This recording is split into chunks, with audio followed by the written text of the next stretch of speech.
Hey guys, welcome back. My name is Ena Friedrich and on this channel I usually go from this bare face to a little bit better situation, such as this one. This is the clip from my latest video, but I'm so excited about this new one because I'm gonna play with some new palettes. So let's go ahead and start my new transformation. So I'm starting with my clean bare face. My hands are clean, you don't have to feel uncomfortable watching me apply primer, but if you're extra cautious about spreading bacteria or you simply don't want to get your hands dirty, well, not dirty but makeupy, you can use one of those flat foundation brushes. They do the work just fine. I feel primer sinks better into my skin when I massage it in, and the warmth of my fingers definitely helps. I used Moisture Surge Hydrating Supercharged Concentrate from Clinique. It's supposed to hydrate your skin for a long time. Even a number of 72 hours popped up in the product description. I don't know if that's the case, but my skin feels way more hydrated in the morning when I apply this thing in the evening. On an areas where my pores are visible, I went with Porefessional, which is a silicone pore filling primer. Great one if you want to fill in your pores or fine lines. I explained you many times before why I like to conceal my blemishes, redness and darkness before foundation. Sometimes I use color correcting concealer, sometimes I use this concealer in C2 shade from Revolution Pro cause this pigment is real. I'm using Filter First foundation from Laura Geller. Somehow I get used to this one, although I shade match myself online and the actual shade is not that off. Once I apply it, but as the time passes and foundation gets dry, it gets a bit darker, which I honestly wouldn't mind, but it gets more orangey every minute. Somehow I like the dewy finish and for some reason I don't hate it. And when it comes to cream contour, I really like these two contour sticks from Beauty UK. They are very creamy, borderline greasy, but somehow they work and they apply so easy and blend in seconds. If you have problems with oily skin, I recommend you to avoid these two or at least set them good with loose or pressed powder or powder foundation, whatever you're using to set your face. When you're blending cream, bronzer or especially contour, cause you want your contour to be nicely defined, don't use Beauty Blender's booty, you know, the widest side. Flip it aside, use minis or smaller blending brushes cause you don't want it to get everywhere. It just defeats the purpose of contouring. Don't get me wrong, it's gonna spread. You don't want an obvious unblended line, but you don't want dark contour which should imitate shadow all over your face. Also, I would recommend you to use concealer or brightener after the contour, cause you want to be super specific with placement of your highlighted areas. These are the areas which will pop up. I'm using Pro Longwear from MAC. The formula of this one could be too drying if you have dehydrated skin, so make sure to use a good moisturizer. If your under eyes are dry, you can use eye cream or eye mask, whatever you prefer.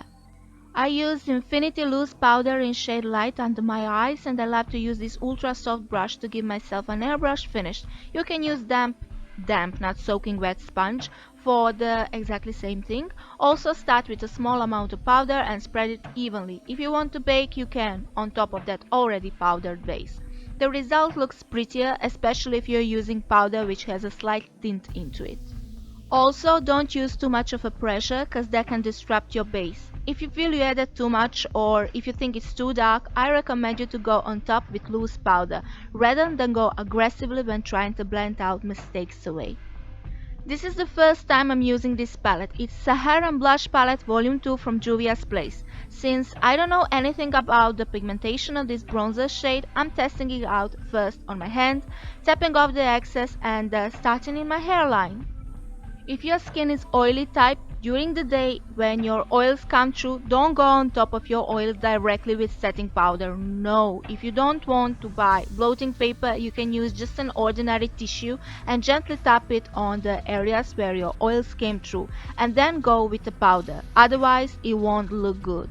I'm aware that not everyone has time to do all these steps, and I personally think it's better to skip on a crazy eye look and spend more time on your base, cause if your base makeup looks sloppy, it takes away from your entire look, and you can still look flawless and glammed up with a single eyeshadow or even a bronzer on your eyes. I'm using the same technique with blushes as well. Since my face is wide, or I at least consider my head as a chupa chups, I'm not going to use blush on the center of my cheeks. That would drag attention on the areas where I don't want extra attention. It will make my face appear even wider. So I'm strategically placing my blush on the outer perimeter and blending everything together. I've got so much knowledge in this industry which I really want to share. You're so lucky that you can get all these tips and advices for free on the internet just by looking at YouTube videos. 10 years ago, it was completely different.